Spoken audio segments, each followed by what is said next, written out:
소설의 서술상 특징 보겠습니다. 소설은 서사갈래이지.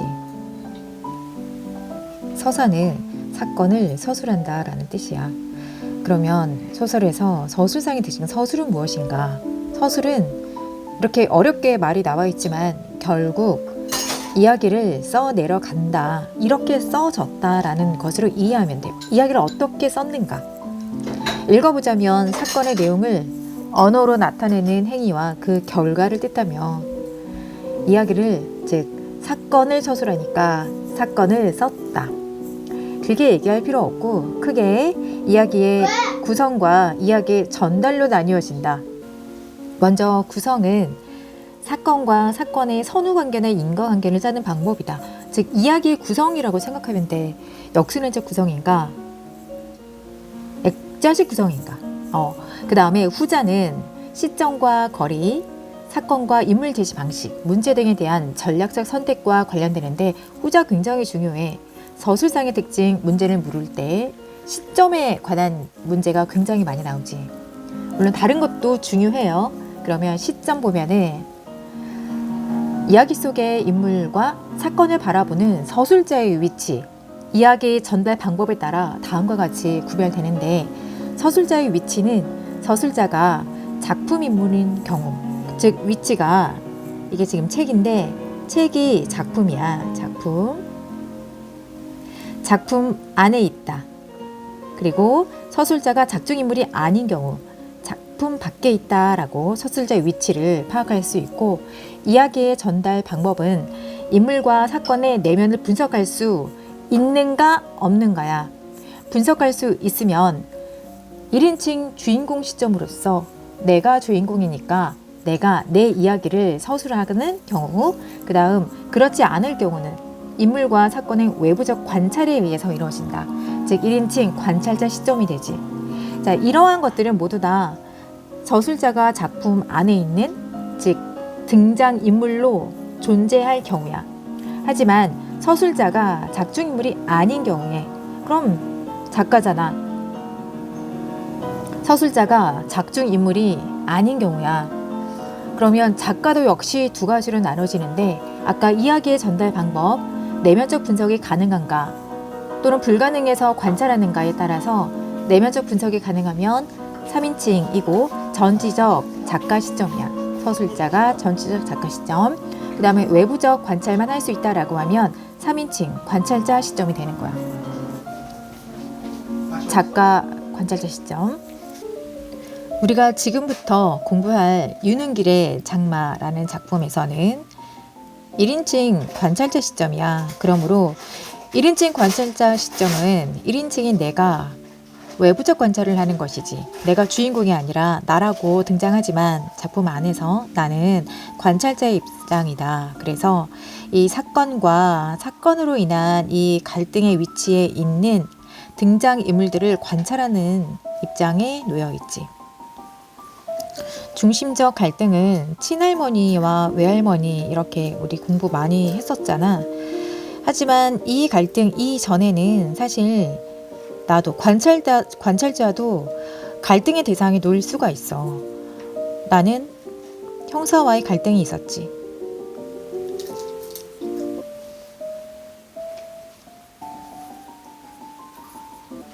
윤은길의 장마. 장마는 여름날에 우리 이 한 공간에서, 우리 민족 생각해봐. 우리 민족이 한 공간에서 오랫동안, 누구나 이 지루한 장마를 원하지는 않잖아. 지루한 장마가 계속되는 거야. 보통 4주 이상이지. 그래서 이 소설에서 장마라는 제목이 상징하는 의미는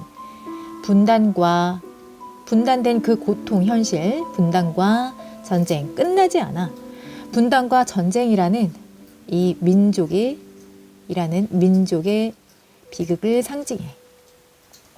끝나지 않아 라고 했을 때, 물론 전쟁은 끝이 났지. 하지만 전쟁의 원인으로서, 전쟁 자체도 민족의 비극인데 전쟁으로서 분단이 되어서 끊이질 않아. 글의 갈래는 중편소설, 그리고 전후소설, 전쟁부터 후까지 또 성장 소설이 특징인데 성장이기 때문에 나가 나오지. 1인칭. 시점이 1인칭 관찰자 시점이야.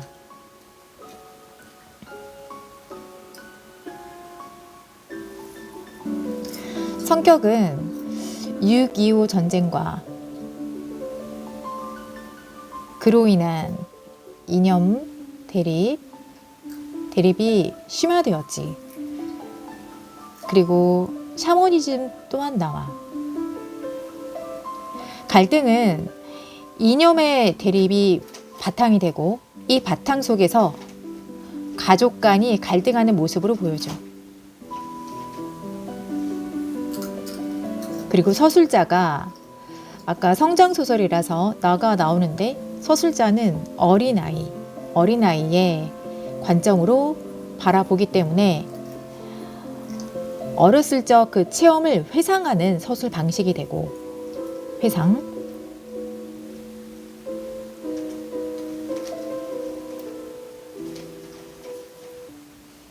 주제는 전쟁과 이념 대립으로 빚어진 한 가정했지만 우리 민족의 모습을 보여주는 거지. 한 가정의 비극과 성장이니까 극복 과정까지. 한 가정의 비극을 친할머니, 외할머니 이렇게 핵심 갈등으로 파악해보면 먼저 친할머니, 친파, 외파, 이렇게 외할머니 이렇게 갈등이 있어. 왜냐하면 나에 대해서 친할머니는 나에게 순간적인 굉장히 큰 분노를 하게 되고 그런 나를 외할머니는 감싸주는 역할을 해.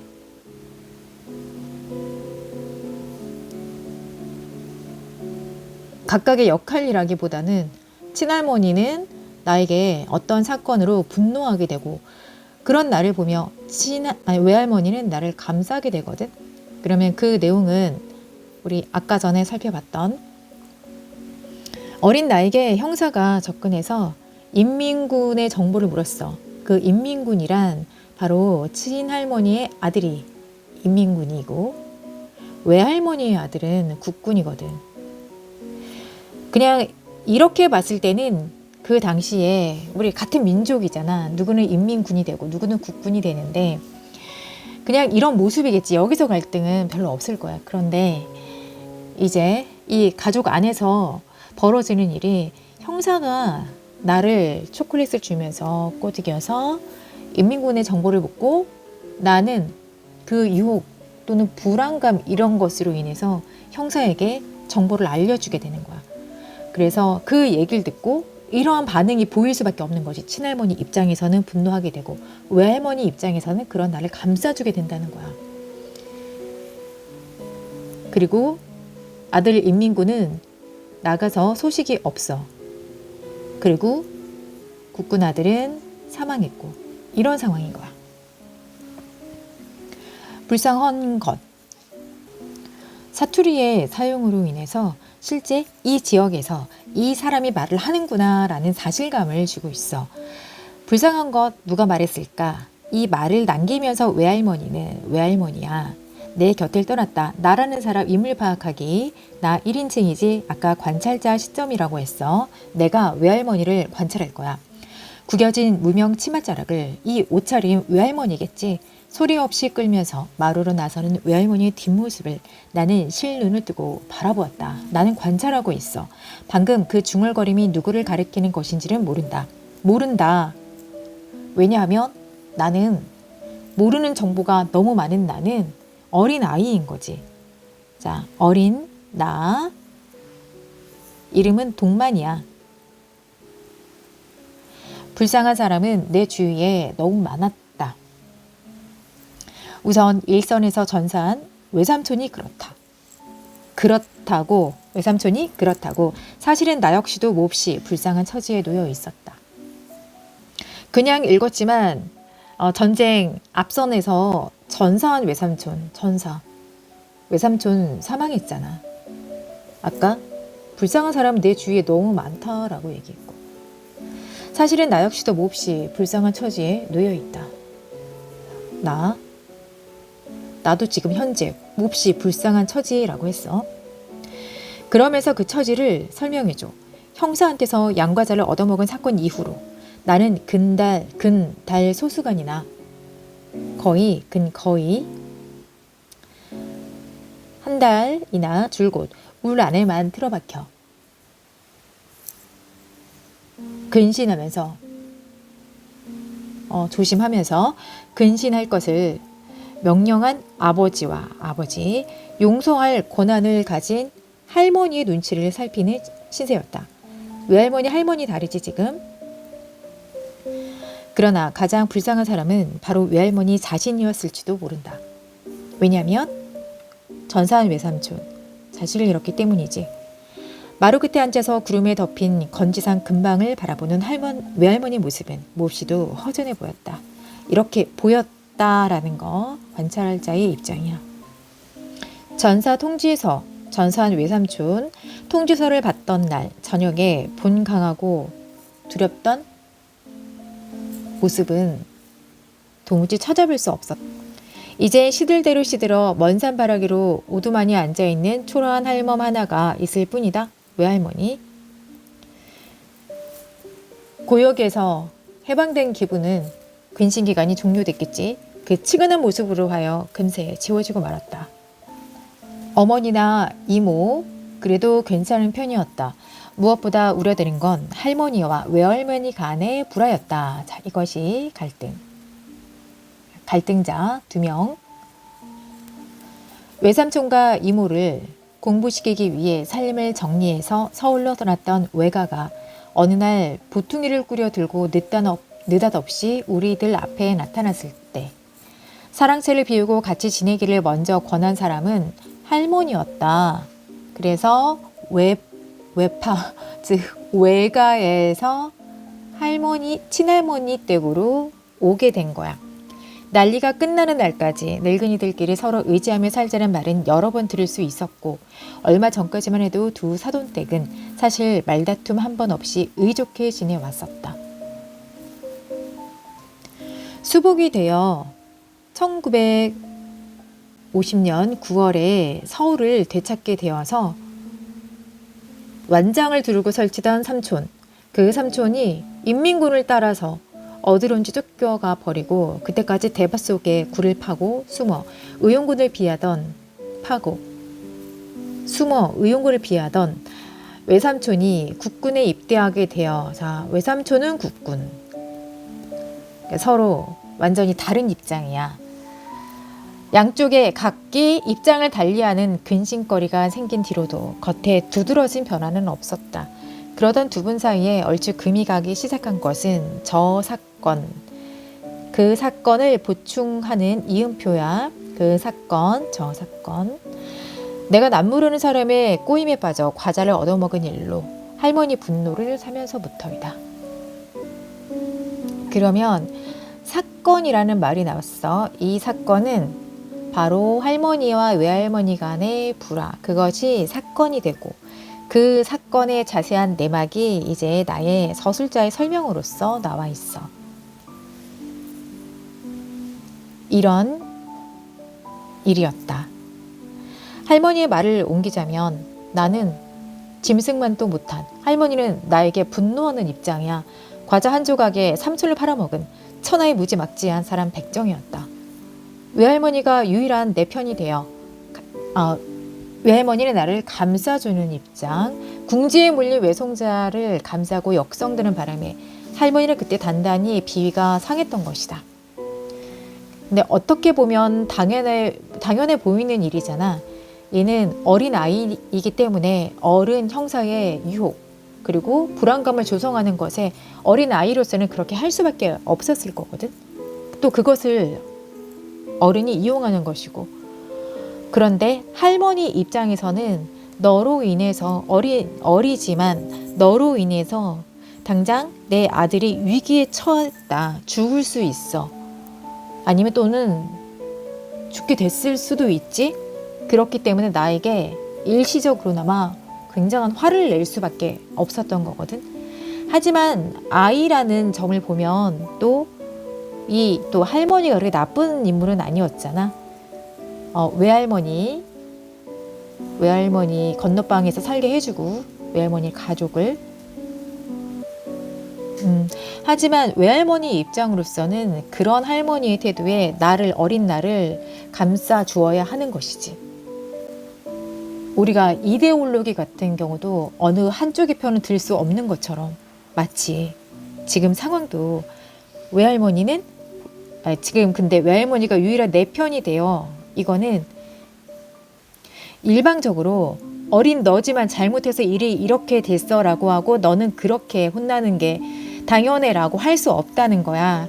그래서 외할머니는 유일하게 나를 감싸주면서 궁지에 몰린 외손자를 감싸고 역성드는 바람에 할머니는 그때 단단히 비위가 상했던 것이다. 다음으로 그 두 분을 아주 갈라서게 만든 결정적인 계기는 전사 통지서를 받은 그 이튿날에 왔다. 먼저 복장을 지른 쪽은 화를 나게 한 쪽은 외할머니였다. 그날 오후도 장대 같은 벼락불이 건지산 날방으로 푹푹 꽂히는 험한 날씨였는데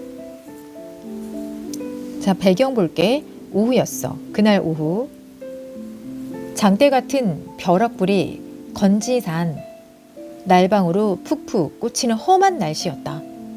그러니까 이 배경으로서 부정적인 배경이잖아. 이 배경으로 사건이 일어날 것 암시. 마루 끝에 서서 그 광경을 지켜보던 외할머니가 벼랑과 무서운 저주의 말을 퍼붓기 시작한 것이다. 자, 할머니의 말. 더 쏟아져라. 어서 한번 더 쏟아져서 바우스의 바위 사이에 숨은 뿔갱이, 빨갱이 마저 다 쓸어 가거라. 나무 틈새에 엎딘 뿔갱이 숫댕이 같이 싹싹 끄슬려라. 한 번 더 옳지. 하느님 고맙습니다. 소리를 듣고 식구들이 마루로 몰려들었으나 모두들 어리둥절해서 외할머니를 말리는 사람이 없었다. 자, 외할머니의 저주의 말이야. 진짜 벼랑과 무서운 저주의 말을 퍼붓기 시작했어. 벼락에 맞아 죽어 넘어지는 하나하나의 모습이 눈에 선이 보인다는 듯이 외할머니가 더욱 기가 나서 빨치산이 득실거린다는 건지산을 대고 저주를 쏟았다. 지금 외할머니가 할머니하고 갈등을 지금 두 번째 일으키는 모습 같지. 저주를 쏟았어. 그랬더니 이제 이런 외할머니 말에 할머니의 반응이야. 저 늑다리 옆에 내가 뒤질려고 환장을 했나. 그러자 안방문이 우당탕 열리면서 아기를 그득 담은 할머니 얼굴이 불쑥 나타났다. 외할머니를 능히 필적할 만한 인물이 그제까지 집안 한쪽에 도사리고 있었음을 나는 뒤늦게 깨닫고 긴장했다. 여기가 지금 누구 집인 줄 알고 저 지랄이야. 비속어 사용하면서 진짜 긴장할 만하지. 옆에서 흔들어 깨우는 바람에 갑자기 잠꼬대를 그친 사람처럼 외할머니는 멍멍한 눈길로 주위를 잠깐 둘러보았다. 보자 하니까 참말로 눈꽃이라서 볼 수가 없네. 은혜를 왼수로 갚는다느니 그 말이 거기를 두고 하는 말이구만. 자, 인물 간의 대화가 계속 왔다 갔다 하고 있는데 대화로 사건과 갈등을 전개하고 있어. 보여주기 방식이야. 지금 보여주기 쇼잉 방식인데 누가 한 말인가 이런 걸 잘 따라가야 돼. 이렇게 말을 하고 이 내용으로 봐서도 그렇고 그 다음에 할머니는 사부 훈계조가 되었다라고 했잖아. 은혜를 원수로 갚는다. 이렇게 너의 가족들을 내가 받아주었더니 그 말이 거기를 두고 당신을 두고 하는 말이구만 하면서 할머니는 사뭇 훈계조가 되었다. 자, 그랬더니 이제 외할머니 아니 거기가 그런다고 죽은 자식이 살아나고 산 사람이 그렇게 쉽게 성을 쉽게 죽을 성부른가. 죽은 자식 외삼촌이 되고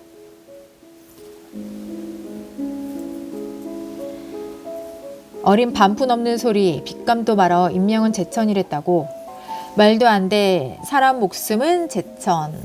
하늘에 달렸다. 다 저 타고난 명대로 살아가는 거야. 그리고 자식이 부모보다 먼저 가는 것은 부모 죄요. 부모들이 전생에 죄가 많았기 때문에 자식 놈을 앞세워놓고 이렇게. 다음 그려 나는 전생에 죄가 많아서 이렇게 했다 치자 라고 하면서 외할머니도 안칼지게 쏘아붙였다. 자, 지금 시에서 중요한 것은 인물 간의 대화로 사건과 갈등을 전개하고 있다. 자, 다음 그만들 해도요. 중재자가 나타났어. 그만들 하라니까요. 그만하라고 말을 다시 한 번 사람하고 아버지가 한 번 더 짜증을 부렸다. 아버지의 대사였지. 자, 서술상의 특징 보면은 1인칭으로 서술되었고 1인칭인 나는 작품 안에 존재했지. 그리고 1인칭은 나는 주인공이 아니라 관찰자의 입장으로서 두 할머니를 바라보고 있지. 그렇게 해서 나는 두 할머니를 서술하고 있어. 유능길의 장마 이 작품은 2000년에 수능으로 출제되었고 이후에도 유능길의 작품들은 3회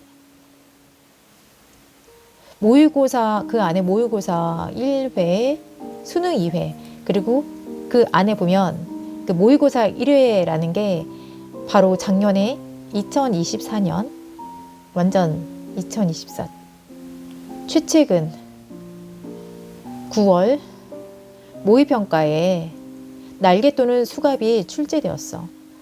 지금 장마가 출제된 지는 24년, 25년 정도 됐기 때문에 언제든지 출제 가능성이 있어 보이는데 특히 2016 수능특강에 유능길의 장마가 나왔단 말이야.